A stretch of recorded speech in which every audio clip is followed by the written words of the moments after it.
The Beast of Toussaint. No sooner had Geralt arrived in Toussaint than he got his first taste of the local colour. As he was clip-clopping along the high road, chit-chatting with Milton and Palmerin, a most unusual sight unfolded before his eyes. Here was a knight, with all the expected accoutrements, charging headlong at a windmill. The situation became clear a moment later, when a giant strode from behind the windmill and charged right back at the knight. Before anyone could say, "Only in Toussaint," the Witcher and all three knights were swinging away at the brute amidst the freshly crumbled ruins of the mill and a herd of panic-stricken sheep. At long last the giant lay defeated, and the men who had vanquished it could make their introductions, then engage in the kind of conversation that oft happens over a fresh monster corpse. The young giant slayer gave the three arrivals fresh tidings. The beast had struck again. The body of its most recent victim now lay on a riverbank nearby.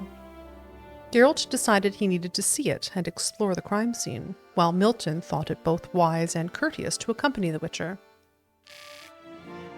Geralt failed to find the victim's body on the riverbank.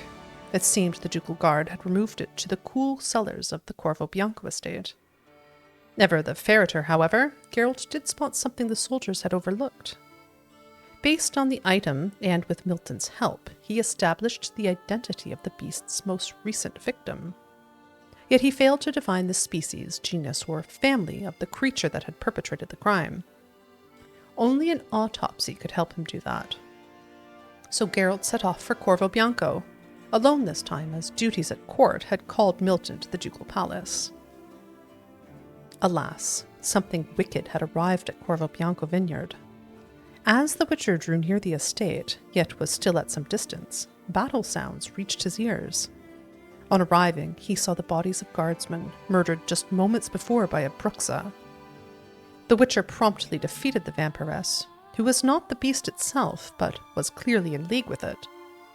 Yet Geralt could not guess at the link between them, nor at the identity of the creature that had inspired the Bruxa's rampage through the vineyard. The Witcher needed information on the beast's previous victims. He supposed the Duchess might have this, and thus set off to find her. Anna Henrietta's time was precious. To get an audience with her was never an easy feat. Even more so in those days, as the Duchess was overseeing a chivalric tourney playing out on tourney grounds outside the walls of Toussaint's capital. Yet in the end, Geralt faced the one who had summoned him. As they related what each had learned about the beast, thus pooling their knowledge and hypotheses, they deduced the likely identity of its next victim, who could very well prove to be Milton de Peyrac-Peyran. Geralt and Anna Henrietta rushed like rabbits through the palace gardens. Ironically, at the same time the gardens were the venue for a game of Hunt the Hare. Milton had been assigned the title role.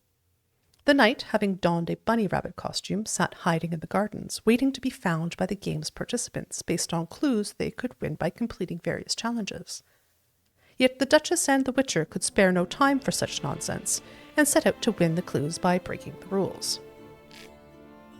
Having assembled the clues, Geralt and Anna Henrietta had concluded that Milton was hiding in a greenhouse. They had set off to find him post-haste. Alas, they were too late. Amidst lush vegetation, they found Milton's rapidly cooling corpse. The murderer stood over it. As the Witcher stepped towards him, the killer dashed off. Thus ended the first stage of Geralt's investigation, and thus began his mad pursuit of the murderer.